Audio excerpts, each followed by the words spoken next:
Bersyukur dan memuji Tuhan untuk segala kebaikan dan kemurahan Tuhan yang tetap berlaku atas kita sekalian dan seluruh keluarga. Walaupun dalam situasi yang tidak mudah, tetaplah kekuatan oleh karena pengharapan di dalam iman oleh Kristus Yesus Tuhan kita berlaku atas saudara-saudara semua. Adalah kesempatan yang sangat baik buat saya bisa menyapa saudara-saudara di GKMI Kenari pagi hari ini. Dan saya percaya Tuhan Yesus mengasihi saudara semua. Saya percaya bahwa kita semua ada dalam kasih dan anugerahnya yang ajaib. Dan itulah kekuatan dan pengharapan kita sekalian. Dan pagi hari ini kita akan bersama-sama dikuatkan dan diteguhkan oleh firman Tuhan. Dalam melewati masa-masa yang tidak mudah bersama dengan seisi rumah kita. Dan kita perlu kekuatan dari Roh Kudus. Dan kita memerlukan kekuatan dari firman Allah yang memberikan terang pengharapan bagi kita sekalian. Dan pagi hari ini mari kita akan berdoa sebelum bersama-sama merenungkan sabda Tuhan. Mari kita berdoa. Bapa Surgawi, di dalam nama Tuhan Yesus, sekalipun situasi dan kondisi yang kami alami bersama di kota ini dan di berbagai belahan dunia, tapi kami tetap percaya bahwa kami ada dalam kuasa kasih karunia Allah. Kami tetap terpelihara dan terlindungi oleh rahmat Bapa yang sungguh ajaib dan mulia. Dan biarlah kiranya kami menemukan kekuatan kami yang bukan berasal dari kerapuhan dan kehancuran bumi ini, tetapi oleh kekuatan Allah yang berlimpah-limpah, yang berlaku bagi orang percaya dan yang menaruh harapannya hanya di dalam Tuhan. Dan pagi hari ini kami membuka hati dan pikiran kami bagi Roh Kudus bekerja leluasa, membukakan kami dengan wahyu ilahi, supaya mengerti kebenaran dan apa yang menjadi isi hati Bapa bagi kami semua. Sepenuhnya waktu ini kami serahkan ke dalam tangan Tuhan. Mohon bimbingan Roh Kudus untuk menguatkan, meneguhkan, dan membuka wawasan kami bagi permenungan firman Allah. Di dalam nama Tuhan Yesus, Sang kebenaran dan hidup, kami berdoa. Amin. Pagi hari ini bersama-sama kita akan merenungkan sabda Tuhan dalam terang satu tema, tetap teguh dalam setiap keadaan. Pertanyaannya untuk kita sekalian adalah, siapa sih yang bisa tetap teguh walaupun ada banyak tantangan dan persoalan yang kita hadapi? Tentu tidak semua orang memiliki keteguhan dan kekuatan di dalamnya. Tapi kita percaya bahwa anak-anak Tuhan, orang-orang percaya akan mendapatkan kekuatan baru. Sebab firman Tuhan berkata, berbahagialah orang-orang yang menanti-nantikan Tuhan. Ia akan memiliki kekuatan baru, terbang naik tinggi seperti seekor burung Raja Wali dengan kekuatan sayapnya. Ia berlari tidak pernah menjadi lelah dan berjalan tidak pernah menjadi lesu. Dan saya percaya bahwa kekuatan, pengharapan oleh karena iman di dalam Tuhan itulah yang akan membuat kita tetap kuat dan teguh. Sekalipun ada banyak tantangan yang Tuhan izinkan berlaku atas kita. Dan firman Tuhan yang bersama-sama akan kita renungkan pagi hari ini, kita akan baca dari 2 Korintus 4 ayat 7 sampai yang ke-9. Mari kita perhatikan 2 Korintus 4 ayat 7 sampai yang ke-9. Demikian tertulis di sana. Tetapi harta ini kami punyai dalam bejana tanah liat, supaya nyata bahwa kekuatan yang melimpah-limpah itu berasal dari Allah, bukan dari diri kami. Dalam segala hal kami ditindas, namun tidak terjepit. Kami habis akal, namun tidak putus asa. Kami dianiaya, namun tidak ditinggalkan sendirian. Kami dihempaskan, namun tidak binasa. Sebuah pernyataan Rasul Paulus yang menarik. Bahwa bagaimana mungkin orang bisa memiliki kekuatan dan keteguhan hati yang demikian kokoh dan gak patah hanya oleh karena tantangan yang dihadapinya. Hanya oleh karena persoalan yang diizinkan Tuhan berlaku atasnya. Persoalannya adalah kekuatan yang berasal dari mana? Keteguhan yang terbangun seperti apa? Sehingga walaupun angin menerpa kita, sehingga walaupun beban berat berlaku atas kita, bahkan rasanya seringkali kita menjadi lemah dan gak berdaya, tetap saja kita tidak pernah hancur oleh keputusasaan. Sebaliknya, kita tetap memiliki kekuatan yang baru. Saudara yang dikasihi Tuhan, ketika Tuhan menciptakan semesta alam raya ini, ada satu catatan yang bagus dan menarik di dalam kitab Kejadian. Setelah Tuhan menciptakan semesta alam raya, lalu Alkitab mencatat, maka Tuhan melihat segala yang diciptakannya sungguh amat baik. Kalimat sungguh amat baik sesungguhnya menunjukkan satu keadaan yang penuh dengan damai, penuh dengan ketenangan, kondisi yang sangat harmoni, kondisi yang sangat seimbang dan smooth adanya. Di samping indah, tetapi juga teratur. Di samping teratur, juga aman. Di samping aman, juga nyaman bagi semua. Dan saya percaya bahwa setiap kita pasti merindukan situasi dan kondisi yang semacam ini. Walaupun realitasnya adalah tidak mungkin itu terjadi rasanya.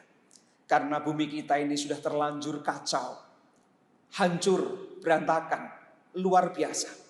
Sehingga rasanya kita seringkali putus asa kalau merindukan sebuah pengharapan bahwa situasi dan kondisi yang sungguh amat baik itu bisa kita rasakan bersama diri kita dan orang-orang di sekitar kita dan seisi rumah kita. Ini menjadi semacam kerinduan dan harapan bagi setiap orang untuk mengalami bahwa hidupnya sungguh amat baik. Tetapi kapan itu bisa terjadi? Mari kita perhatikan apa yang justru firman Tuhan mau teguhkan kepada saudara dan saya. Ketika Tuhan menciptakan segala sesuatu itu sungguh amat baik. Pertanyaannya untuk kita adalah, bagaimana Allah mengokohkan bangunan semesta alam raya untuk tetap kuat dan kokoh dan terawat, tetap sungguh amat baik adanya. Ternyata saudara, yang menarik adalah untuk mengokohkan dan merawat kehidupan supaya tetap berada dalam keadaan yang sungguh amat baik. Ternyata Tuhan Allah membangun sebuah keluarga. Mungkin lucu buat kita.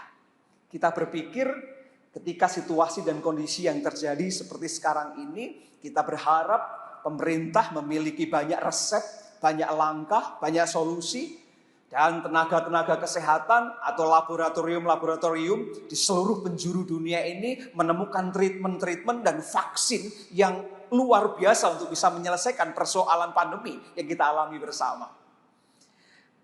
Apakah sesuatu yang salah? Enggak salah. Tapi yang menarik untuk kita perhatikan, di tengah keputusasaan dunia ini, mari kita melihat cara Allah untuk mengelola kehidupan yang diciptakan oleh Dia supaya tetap dalam keadaan yang kokoh dan sungguh amat baik. Yang sebagaimana kita rindukan bersama atas keluarga kita dan atas seluruh bumi yang kita cintai. Dan pertama yang justru Allah lakukan untuk mengokohkannya adalah mengikat sebuah pernikahan, membangun sebuah keluarga. Dan dari keluarga itu Tuhan memberkati, memberi kuasa. Dan dengan kuasa dan otoritas yang Tuhan berikan itu, Tuhan rindu keluarga ini merawat dan memelihara taman kehidupan untuk tetap kokoh dan sungguh amat baik. Bisa saudara bayangkan ketika Tuhan menciptakan Adam dan Hawa? Kalau kita perhatikan dalam Kejadian pasal 2 sangat jelas. Kejadian pasal 1 pun sudah dimulai. Lalu kemudian Allah menciptakan manusia laki-laki dan perempuan. Lalu kemudian Tuhan memberkati mereka. Tuhan memberi kuasa atas mereka untuk berkuasa atas seluruh ciptaan. Tujuannya bukan hanya sekedar untuk menaklukkan, menghancurkan, dan mengeksploitasinya. Tetapi terlebih adalah merawat dan memelihara. Dan itu diteguhkan dalam Kejadian pasal 2. Ketika Adam sang manusia itu ditempatkan oleh Tuhan di tengah taman itu. Lalu kemudian Tuhan memberikannya seorang penolong yang sepadan untuk dia. Untuk apa? Supaya pernikahan yang membangun sebuah keluarga beranak cucu itu diberkati, dan oleh karenanya seluruh semesta alam raya yang diciptakan oleh Allah sungguh amat baik itu tetap kokoh dan terpelihara sungguh amat baik adanya. Tentu saudara ingat ketika seluruh bumi hancur oleh air bah, oleh karena kejahatan dan kekerasan yang dilakukan oleh manusia. Kita mungkin akan berpikir, lalu bagaimana Tuhan memulihkan seluruh ciptaan yang sudah terlanjur hancur? Sebab kitab Kejadian berkata bahwa ketika Tuhan melihat seluruh kecenderungan manusia adalah berbuat jahat, maka hati Allah itu tergores dan terluka. Ia sangat kecewa. Dan ia sangat murka atas situasi dan kondisi yang sedang terjadi. Lalu sebagai sebuah konsekuensi, lalu kemudian semuanya hancur oleh air bah. Tapi pertanyaannya, lalu apakah Allah yang sudah menciptakan seluruh semesta ini sungguh amat baik adanya, lalu membiarkan apa yang telah diperbuat oleh kuasa tangannya itu hancur. Dan saya rasa Allah yang kita kenal bukanlah Tuhan Allah yang semacam itu. Tuhan Allah yang saudara dan saya kenal dan percaya di dalam Kristus Yesus Tuhan kita adalah Tuhan Allah semesta alam yang tidak pernah meninggalkan buah pekerjaan tangannya, yang tetap merindukan segala yang diciptakannya sungguh amat baik.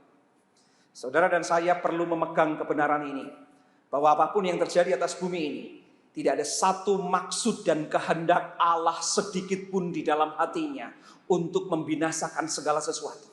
Yang ia rindukan dalam rancangan pikiran dan karyanya adalah apa yang sudah rusak ini rindu diperbaiki sedemikian rupa menjadi kembali sungguh amat baik. Dan pertanyaannya, setelah air bah lalu kemudian melanda seluruh semesta, apa yang dilakukan oleh Allah?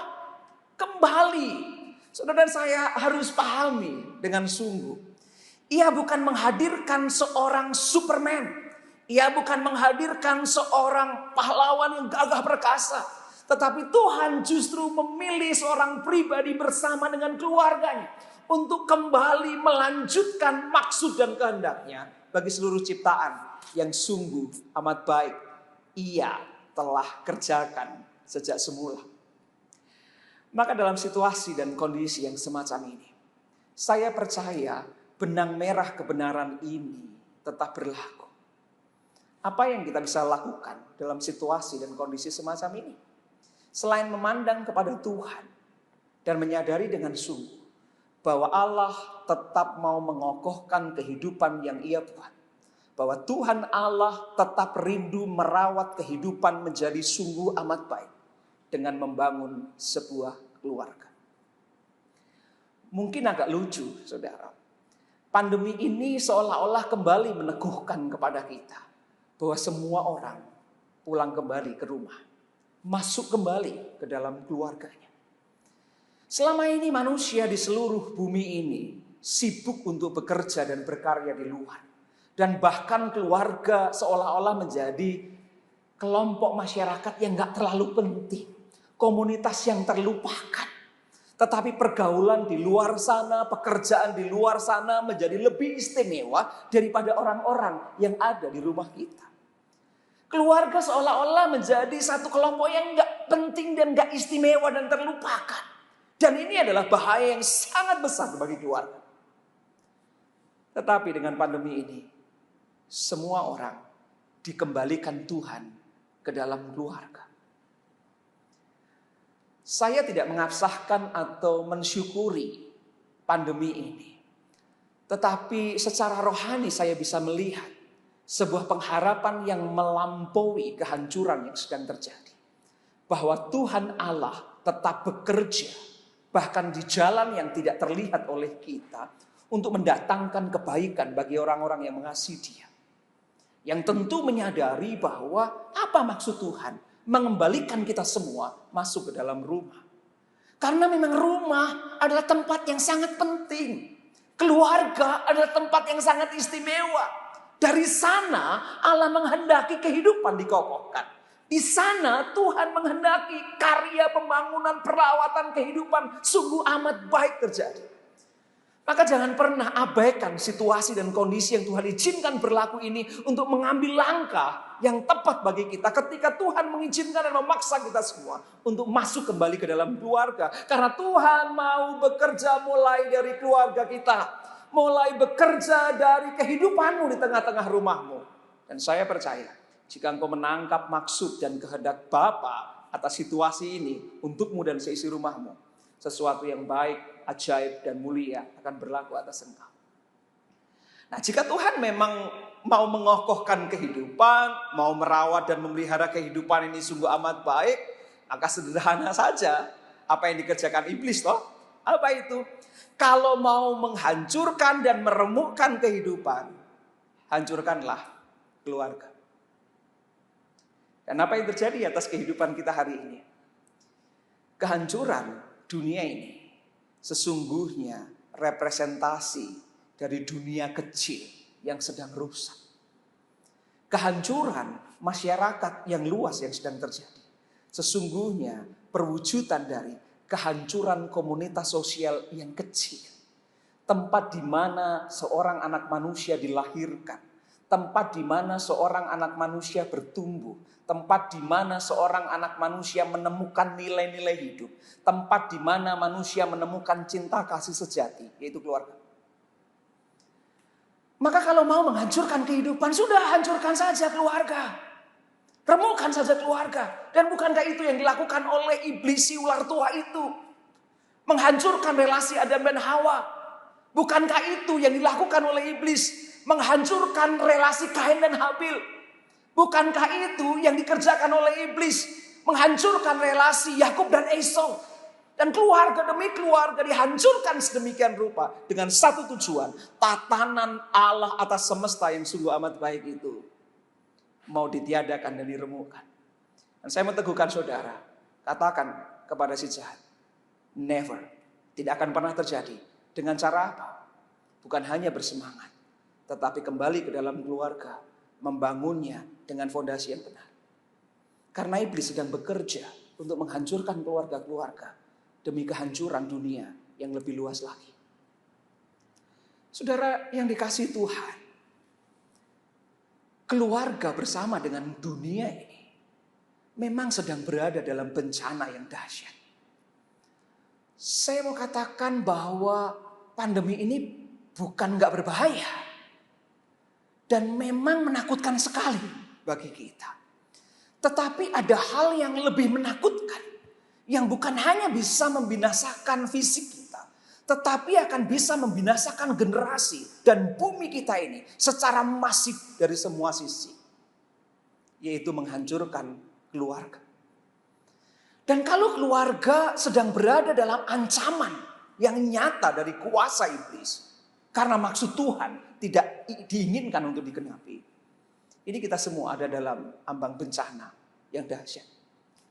Kapan keluarga dan dunia ini akan berada dalam ancaman bencana? Yang pertama adalah ketika Tuhan Allah tidak lagi menjadi kepala. Dan kehendaknya tidak lagi istimewa di tengah keluarga. Stimulasi iblis sederhana. Kalau engkau memakannya, maka engkau akan menjadi sama seperti Allah. Posisi Allah, Tuhan, Allah semesta alam raya itu, yang berkuasa atas bumi dan surga karena Dia yang menciptakannya, hendak digeser dari keluarga. Keluarga ada dalam ambang kehancuran dan dunia ada di ambang bencana yang dahsyat. Manakala posisi Tuhan Allah yang seharusnya menjadi kepala atas keluarga kita digeser. Kehendak dan perkataannya tidak lagi istimewa. Perhatikan apa yang dilakukan oleh si jahat. Ketika dia berkata kepada Hawa, tidaklah. Sesungguhnya engkau tidak akan mati. Padahal Tuhan berkata, jika engkau memakannya dan pada waktu engkau memakannya, maka engkau akan mati. Dan iblis mencoba menganulir perkataan Allah, kebenaran Allah, firman Allah itu, supaya tidak mendapatkan tempat istimewa di tengah keluarga. Hati-hati, mari selidiki rumah kita masing-masing. Apakah Tuhan Allah tetap menjadi kepala dan firman perkataannya tetap menjadi istimewa di tengah-tengah keluargamu? Jika tidak, hati-hati. Yang kedua, keluarga berada di ambang bencana bersama dengan dunia. Ketika suami tidak lagi menjadi laki-laki yang adalah payung pelindung. Laki-laki itu gembala. Dia harus memproteksi sebagai pelindung. Dia harus kemudian memastikan bahwa yang dipayungi atau digembalakan itu tetap sehat dan makan kenyang, terpelihara hidupnya. Tuhan menciptakan Adam menjadi payung pelindung atas Hawa yang diciptakan dari tulang rusuk laki-laki. Sehingga Adam berkata, ini adalah tulang dari tulangku, daging dari dagingku. Ia ada dalam perlindungan, ia ada dalam lingkup pelukan supaya aman dan nyaman adanya. Tapi hati-hati, kalau seisi rumahmu sudah tidak merasa aman dan nyaman karena tidak menemukan payung rohani, payung pelindung yang namanya suami atau laki-laki. Ketika manusia jatuh dalam dosa, sebuah kejahatan telah dilakukan oleh Adam. Apa itu?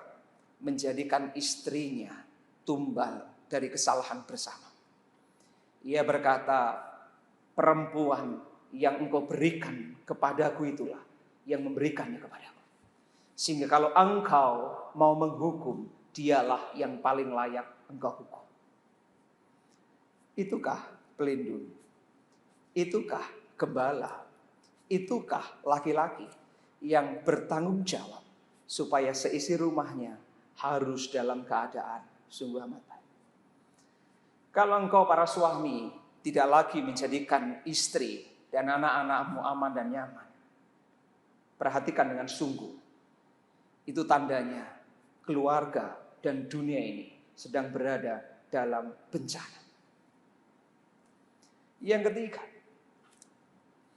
ketika istri tidak lagi menjadi perempuan penolong yang menopang. Bukan tanpa tujuan Tuhan menciptakan seorang perempuan hadir di tengah-tengah keluarga.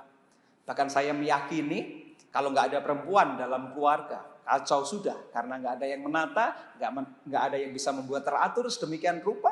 Pasti laki-laki, suami-suami dan anak-anak akan menjadi kacau tanpa hadirnya seorang perempuan, istri atau ibu di tengah-tengah keluarga. Betapa pentingnya dia. Tetapi kalau seorang perempuan istri tidak lagi menjadi penjaga dan penopang di tengah-tengah keluarga yang memastikan bahwa seisi rumahnya ada dalam keadaan baik, tetap lurus dan tulus ada dalam iman, ini berbahaya. Apalagi kalau kemudian ia hanya mencari keinginannya sendiri, sama seperti Hawa yang menginginkan buah yang terlihat menarik itu, hanya mau memiliki otoritas menjadi sama seperti Allah. Kalau engkau adalah seorang perempuan dan seorang istri dan seorang ibu, bertanyalah dengan dirimu, apakah seluruh keluargamu terjaga dengan baik karena engkau menempatkan diri secara benar menjadi penolong, penopang yang merawat sedemikian rupa tetap ada dalam keamanan dan maksud Allah. Yang keempat, keluarga berada di ambang bencana. Manakala saudara tidak lagi menjadi penjaga bagi saudaranya. Saudara tahu Kain yang membunuh Habil adiknya. Ketika Tuhan menghampirinya, teriakan Kain sangat jelas. Akukah penjaga adikku? Dan Tuhan boleh berkata, iya. Sebuah kewajiban bagi Kain untuk menjaga adiknya. Sebagai kewajiban bagi kita untuk menjaga saudara-saudara kita. Tuhan sendiri berkata, kalau orang tidak tahu mengasihi saudaranya, dia bohong kalau kemudian mengasihi aku. Kalau dia nggak merawat seisi rumahnya, maka dia bohong kalau kemudian dia taat dan beriman kepadaku. Saudara nggak mungkin lepas dari tanggung jawab ilahi untuk menjaga kehidupan lebih kokoh, untuk merawat kehidupan sungguh amat baik ini. Kalau engkau tidak memerankan dirimu menjadi saudara bagi yang lain. Mari kita lihat. Apakah engkau telah menjadi saudara yang baik bagi seisi rumahmu? Bagi orang-orang yang sekandung dengan engkau? Bagi orang-orang yang bahkan dimasukkan Tuhan di tengah-tengah keluarga? Kalau engkau tidak mau dan enggan untuk menjadi penjaga bagi mereka, dan engkau merasa tidak perlu ikut bertanggung jawab atas kehidupan mereka, berhati-hatilah. Sudah dikasih Tuhan. Tuhan tidak berhenti bekerja sampai hari ini. Ia mengajak keluarga-keluarga untuk kembali mengokohkan kehidupan supaya tetap teguh dalam keadaan sungguh amat baik. Baik kau sebagai suami, Tuhan mau bekerja denganmu. Baik engkau sebagai perempuan dan istri, Tuhan pun mau mengajak engkau membangun keluarga miliknya. Baik engkau sebagai anak, Tuhan menghendaki kebaikan dan kemurahan Allah berlaku atasmu untuk menjaga saudara-saudara. So, pertanyaannya sekarang, mungkinkah dalam situasi dan kondisi sekarang ini yang gak mudah bagi kita menemukan kekuatan di tengah-tengah tantangan dan kerapuhan kita. Kita harus jujur bahwa tantangan yang kita hadapi bersama tidak kecil. Beban yang Tuhan izinkan untuk kita pikul tidak ringan. Sementara kita juga harus menyadari bahwa kita ini memiliki banyak keterbatasan dan kerapuhan. Lalu apakah mungkin kita menemukan kekuatan kita di tengah-tengah tantangan dan kerapuhan kita? Justru inilah yang firman Tuhan mau teguhkan kepada kita. Rasul Paulus kepada orang-orang di Korintus. Memang orang-orang Korintus secara karunia-karunia mereka punya. Enggak kekurangan satu karunia pun. Dan orang-orang Korintus kaya dalam segala sesuatu. Tetapi yang menarik hati saya adalah justru Rasul Paulus ketika berhadapan dengan orang-orang di Korintus, ia berhadapan sebagai posisinya, sebagai pihak yang tertindas, tertekan, dan diremehkan. Dalam pelayanannya Rasul Paulus sendiri mengalami banyak tantangan dan gak mungkin diingkari. Dan Rasul Paulus justru mengajak kita untuk tidak mengingkari. Ini kesalahan mendasar dari kita. Kita berpikir kalau kita beriman kepada Tuhan dan kita menjadi orang yang rohani dalam ukurannya, lalu kita mencoba untuk tidak berani mengakui bahwa ada beban, ada tantangan, ada persoalan yang kita hadapi, dan bahkan kita sulit untuk menyadari ada kelemahan dan keterbatasan kita. Iman itu tidak membawa kita untuk menyangkali semuanya itu. Iman itu justru membawa kita untuk menyadari betapa besarnya tantangan yang harus kita hadapi, betapa berat beban yang kita harus tanggung, betapa lemah dan terbatasnya kita dan rapuhnya kita. Supaya nyata bahwa engkau dan saya memerlukan Allah dalam hidup. Kita membutuhkan uluran tangannya dan pertolongannya. Kalau kita gak menyadari, kita nanti akan mengecilkan kasih karunia Allah yang berlaku atas kita. Dengan menyadari kerapuhan kita, dengan menyadari tantangan yang gak mudah kita hadapi. Justru di sana kita akan melihat betapa besarnya berkat pertolongan kita bagi orang percaya. Nah, maka dia menulis kepada orang-orang di Korintus menarik. Kalau kita perhatikan 2 Korintus pasal 4 ayat 7, firman Tuhan mengatakan, tetapi harta ini kami punyai dalam bejana tanah liat. Kita ini tanah liat. Bejana. Rapuh, murah. Tapi gak penting. Karena yang penting bukan pada kerapuhan dan murahnya kita sebagai bejana yang terbuat dari tanah liat. Bukan marmer yang kuat dan mahal. Dan Rasul Paulus mau menunjukkan bahwa it's okay. Kita ini hanya bejana tanah liat yang lemah, yang rapuh, yang mudah pecah. Tapi yang menarik adalah ada harta yang tersimpan di dalamnya. Ini sepertinya adalah sebuah kebiasaan orang-orang pada masa itu, terutama orang-orang kaya supaya tidak dirampok karena tidak terlalu mencolok, lalu menyimpan harta bendanya yang berharga itu di tempat-tempat yang justru terlihat biasa-biasa saja. Sehingga kalau ada rampok, sehingga kalau ada pencuri, nggak menyangka bahwa ternyata ada harta di situ. Dan mungkin dunia akan melihat, siapa sih lo? Cuma segitu aja sebenarnya kamu. Nggak penting juga.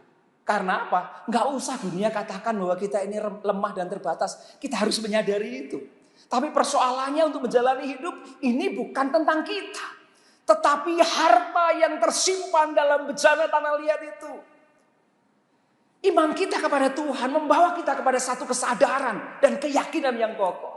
Kita ini bejana tanah liat, tapi di dalamnya tersimpan harta kekayaan yang istimewa. Supaya apa?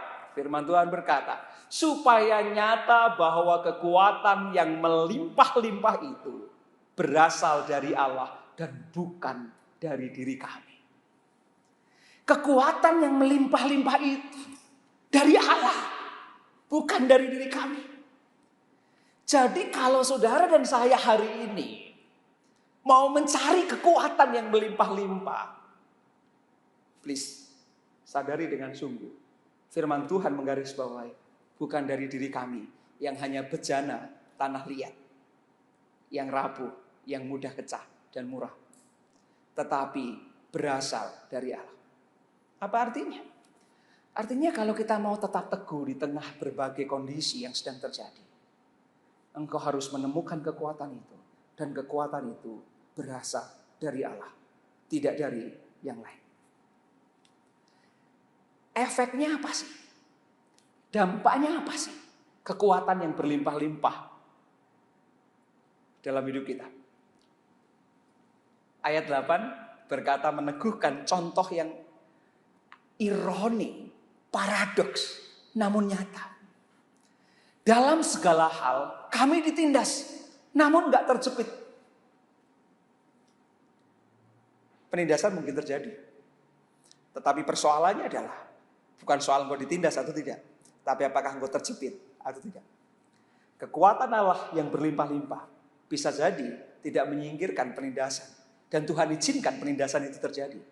Tetapi di tengah penindasan sekalipun, engkau tidak merasa terjepit. How great God. Luar biasa. Karya harta yang berlimpah-limpah kekuatan Allah itu. Kami habis akal, namun gak putus asa. Kadang kita merasa mentok, gak tahu lagi apa yang harus kita lakukan. Nah, sama seperti apa yang kita alami di negeri kita hari ini, yang sudah mencapai kematian harian itu tertinggi di dunia. Dan mungkin para pemimpin kita dan kita masyarakat mengatakan, apa yang harus kita lakukan? Habis akal nih kita. Tapi orang-orang yang ada di dalam Tuhan, emang dia adalah bejana tanah liat.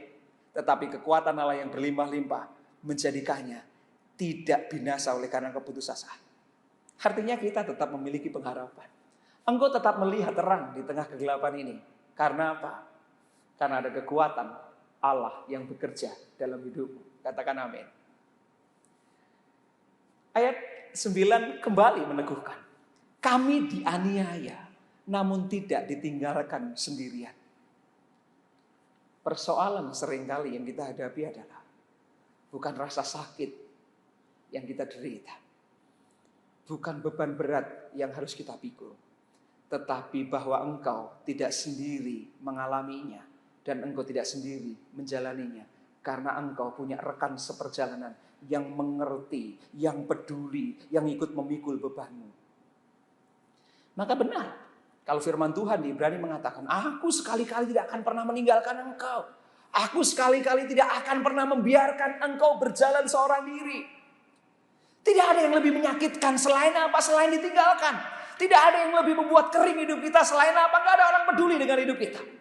Tidak ada yang merasa menjadikan kita itu merasa tidak berharga selain bahwa orang-orang lalu kemudian pergi dan tidak menjadikan kita sahabatnya. Penolakan itu menyakitkan. Tapi Tuhan mengatakan, aku tidak akan pernah meninggalkan engkau. Apalagi di dalam Yesus, dia adalah Immanuel, Allah yang beserta kita. Sehingga ketika engkau ada dalam aniaya yang berat, kesulitan yang enggak mudah, engkau enggak sendiri. Bahkan Rasul Paulus berkata, kami dihempaskan namun tidak binasa. Pertanyaannya untuk kita, saudara yang dikasih Tuhan. Kok bisa ya? Rasanya hidup saya ini dihempaskan kanan, kiri, depan, belakang. Tapi kok tetap berdiri teguh? Kok enggak binasa? Kok enggak hancur? Kekuatan dari mana? Secara pribadi, secara komunitas, dan keluarga harus menemukannya. Kekuatan dari mana? Kekuatan Allah yang berlimpah-limpah. Maka lewat Nabi Yesaya Tuhan berkata, carilah Tuhan. Dan kita bersama-sama. Mari dalam situasi dan kondisi yang seperti ini kesempatan yang Tuhan buka. Bukan hanya untuk mengeluh terhadap apa yang sedang terjadi. Karena keluhan kita tidak akan pernah menyelesaikan masalah. Atau kita akan bersungut-sungut dengan situasi dan kondisi yang Tuhan izinkan terjadi. Dan sungut-sungut kita semakin memberatkan kita dan tidak memberikan terang dan keringanan apapun. Maka baiklah setiap keluarga justru mencari Tuhan. Inilah kesempatan yang baik, masuk kembali ke dalam keluargamu, masuk kembali ke dalam rumahmu. Supaya apa? Kita bersama-sama mencari wajah Allah. Karena kekuatan Allah yang berlimpah-limpahlah yang menjadikan kita tetap bertahan dan memiliki alasan untuk melanjutkan kehidupan. Bahkan di tengah tantangan yang gak mudah yang kita hadapi. Maka benar kata Rasul Paulus kepada Timotius, anaknya yang muda. Biasa orang muda, emosinya belum stabil, pengalamannya belum banyak. Kalau diperhadapkan kepada situasi dan kondisi yang gak mudah, pastilah mudah patah, menyerah. Kalau toh tidak diungkapkan, bisa juga fisiknya yang kalah. Seperti itukah kita?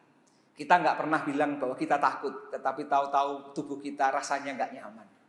Karena memang tidak ada orang yang sungguh-sungguh kuat. Saya pun sama. Justru karena itulah kita memerlukan Tuhan dan kekuatan yang berasal dari Allah. Dan Rasul Paulus memberikan nasihat yang kecil kepada Timotius, anaknya yang sah dalam Tuhan. Dan nasihat kecil itu sederhana.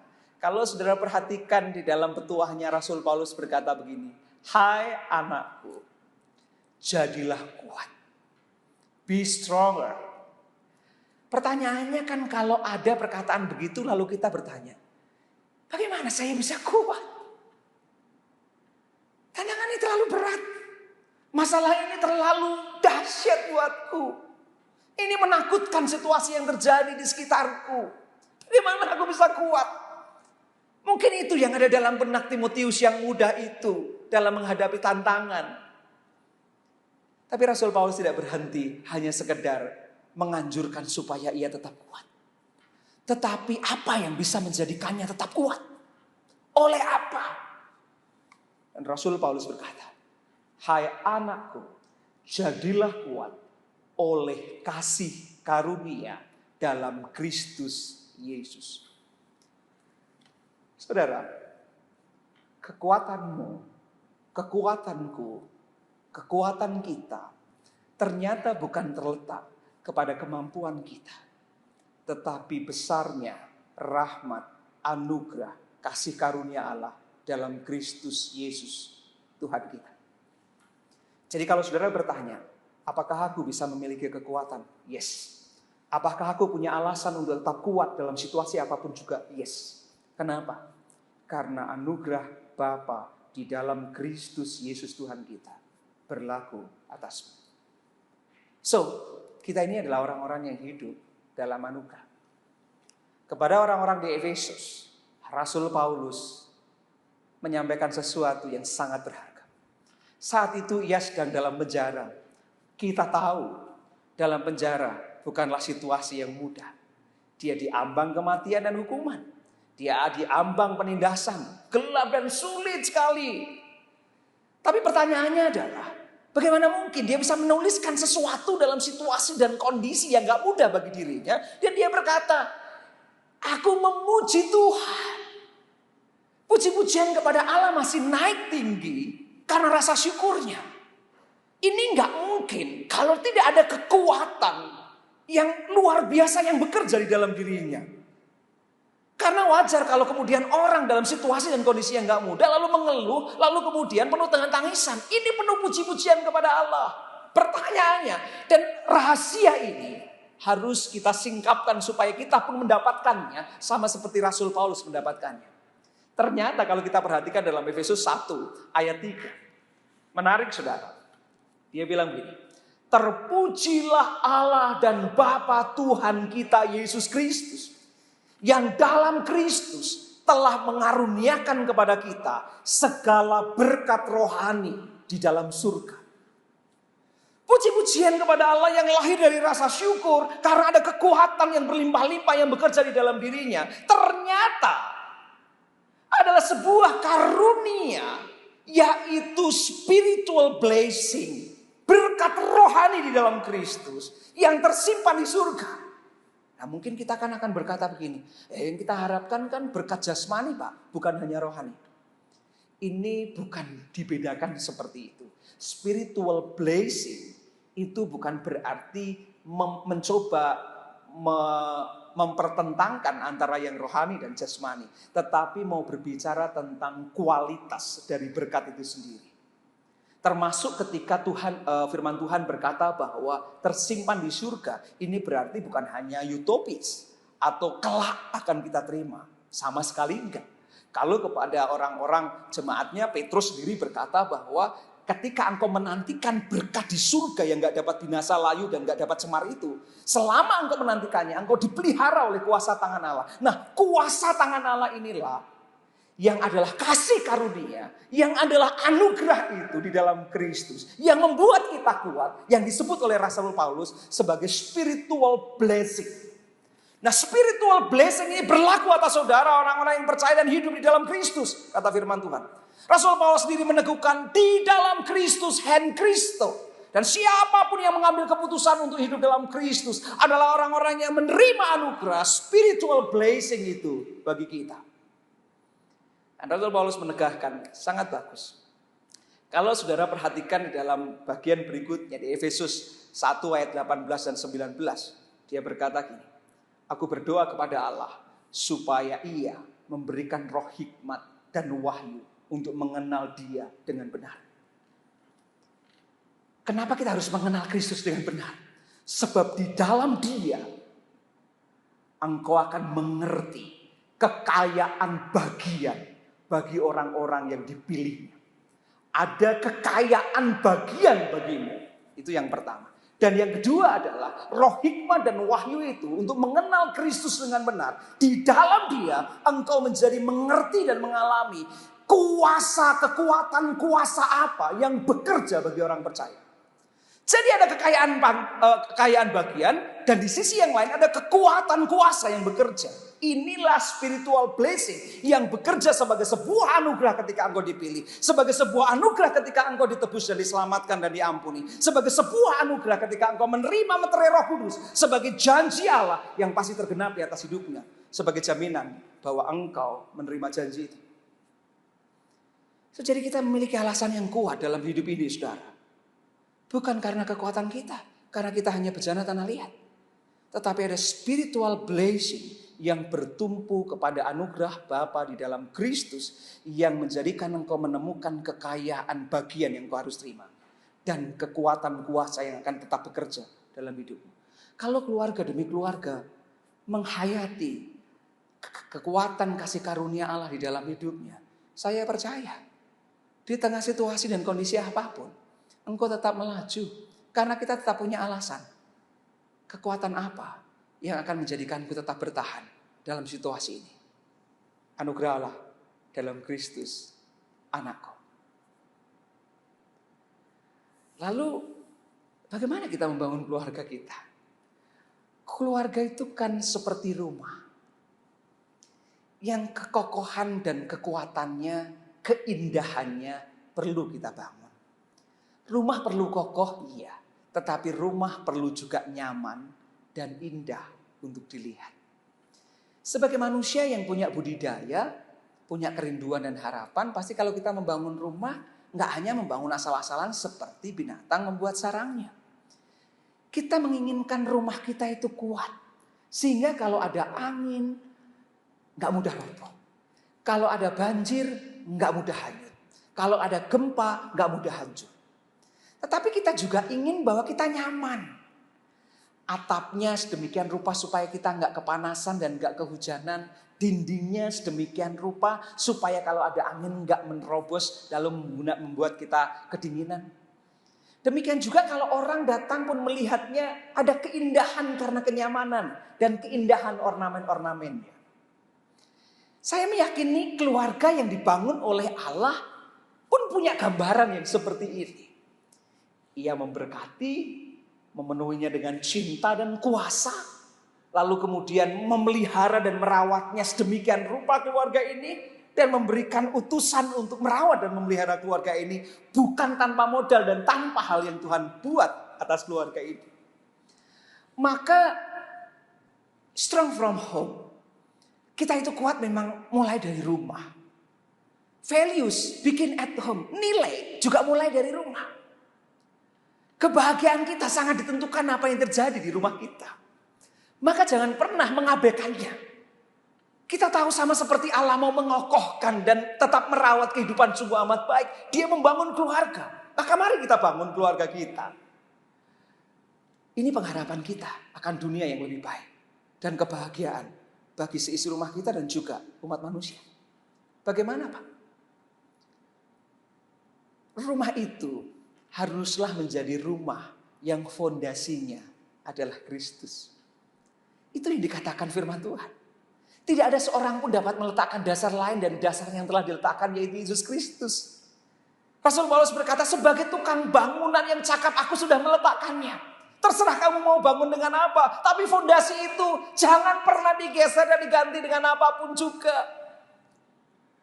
Kalau Rasul Petrus pun mengatakan Yesus itu batu penjuru. Foundation. Lajer. Yang gak boleh dikutak-kutik. Mari orang tua. Kalau kita mau membuat rumah kita kokoh, fondasinya harus Kristus. Bicarakan dia, ajarkan dia, kenalkan dia, jumpai dia, beri tempat yang paling istimewa di tengah rumah. Bukankah itu yang kitab Wahyu katakan? Aku berdiri di muka pintu dan mengetuknya. Kalau ada yang membukakannya, aku akan masuk dan aku akan makan bersama-sama dengan dia. Dari keluarga dirindukan muncul kebenaran. Kapan? Saat Kristus menjadi raja, kepala, dan fondasi atas rumahmu. Yang kedua bukan hanya fondasinya. Engkau harus bangun tiangnya. Bagaimana tiang itu kokoh untuk menopang semuanya. Bangunlah rumahmu itu bertiang firman Allah. Firman Allah mutlak gak bisa tidak. Kalau saudara perhatikan ketika murid Tuhan Yesus diutus untuk memberitakan Injil 22. Mereka disuruh masuk keluarga untuk mengajar firman Allah di sana. Kalau orang itu menerima firman Allah, keluarga itu berkatilah dan hadirkanlah berkat Tuhan atas mereka. Dan tiang-tiang pancang bangunan dari rumah kita yang dibangun oleh kekokohnya firman Tuhan. Menjadi kuat iman kita karena firman yang terus menggelora di dalam keluarga kita. Rumahmu akan kuat. Maka kalau saudara perhatikan, ini tradisi Yahudi yang patut kita teladani. Kalau saudara baca di dalam kitab Ulangan, itu yang harus dipasang di tiang rumahmu, di pintu rumahmu. Ajarkan berulang-ulang, engkau tidur, engkau bangun, engkau berdiri, engkau berjalan, engkau pergi kemana. Ajarkan, taruh di jidatmu, taruh di lenganmu. Apa itu? Firman, kebenaran Allah yang harus menggema di isi rumah kita. Kalau fondasinya Kristus, tiangnya firman. Atapnya apa? Bangun atapnya adalah pengharapan. Pengharapan itu engkau menjadi aman. Karena pengharapan itu seperti sauh yang kuat, yang aman bagi jiwa. Kalau di rumah orang gak penuh pengharapan, bagaimana dia berani keluar? Taburkan pengharapan itu yang bertumpu kepada kasih karunia Allah di dalam Yesus. Yang mengatakan bukan rancangan kecelakaan, tetapi rancangan hari depan yang penuh harapan itu. Terus engkau gemakan kepada anak kita. Anak-anak kita, keluarga kita. Enggak takut berharap, enggak takut bermimpi tentang masa depan. Karena pengamsal mengatakan di dalam Tuhan dan orang yang ada dalam Tuhan. Masa depan sungguh ada dan harapanmu tidak akan lenyap.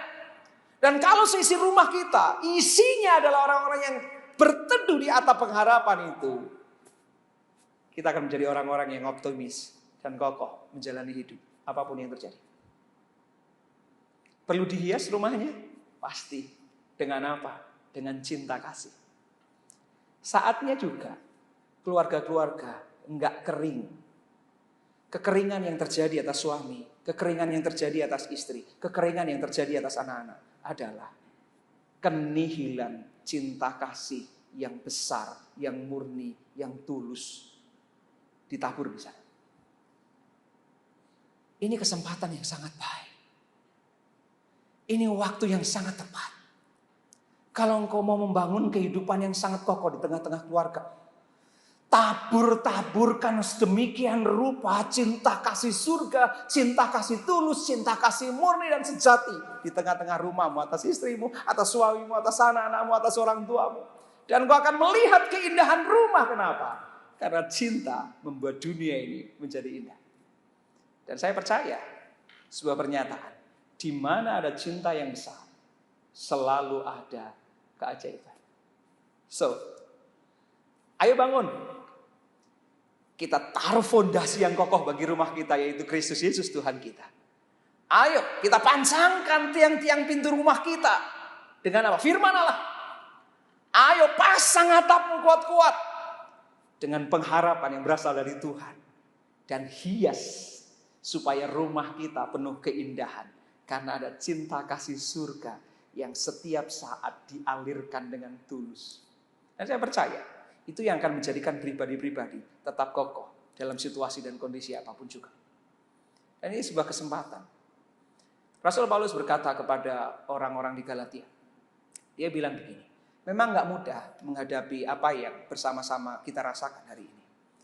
Tapi hukum Kristus yang adalah anugerah itu bisa tergenapi atas hidup kita beserta dengan janjinya yang ajaib dan mulia. Bagaimana caranya? Rasul Paulus berkata, bertolong-tolonganlah menanggung bebanmu. Karena dengan itulah engkau memenuhi hukum Kristus. Kata yang dipakai bagus, bertolong-tolonganlah. Ini saatnya berbagi, ini saatnya saling menopang. Kita gak ada yang kuat, tetapi kita kalau saling menguatkan, meneguhkan, menaburkan penghiburan dan pengharapan oleh karena iman, oleh karena anugerah, oleh karena kasih karunia, oleh karena cinta kasih surga yang tulus yang kita alirkan. Saya percaya janji Allah tergenapi atas engkau. Maka doa saya untuk saudara-saudara semua dan keluarga-keluarga. Jangan pernah mati oleh pandemi ini. Jangan mudah menyerah oleh berbagai persoalan yang Tuhan izinkan berlaku.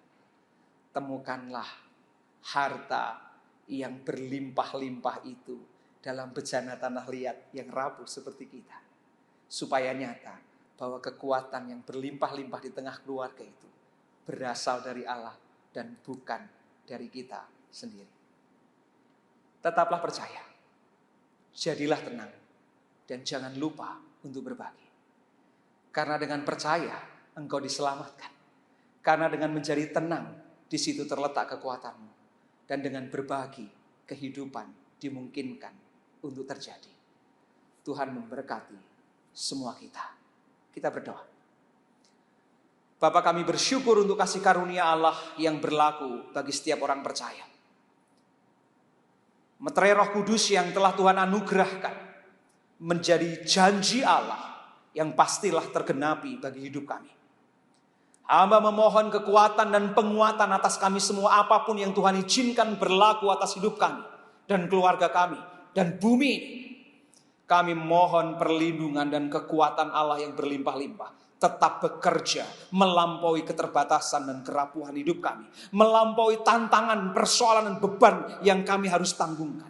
Karena kami percaya kekuatan Allah yang berlimpah-limpah tetap berlaku atas kami dan seisi rumah kami.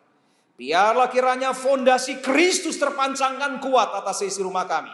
Biarlah kiranya tiang firman Allah terus kokoh ditancapkan atas rumah kami. Dan biarlah kiranya atap pengharapan itu menaungi kami semua. Dan biarlah kiranya cinta kasih surga itu akan menghiasi rumah kami. Dan kami percaya apapun yang Tuhan izinkan berlaku, kami tetap kokoh, kuat, aman, dan nyaman dalam perlindungan kasih karunia Bapa. Demi Kristus Yesus Tuhan kami. Haleluya. Amin. Mari kita masuk dalam doa syafaat. Mari kita berdoa. Sungguh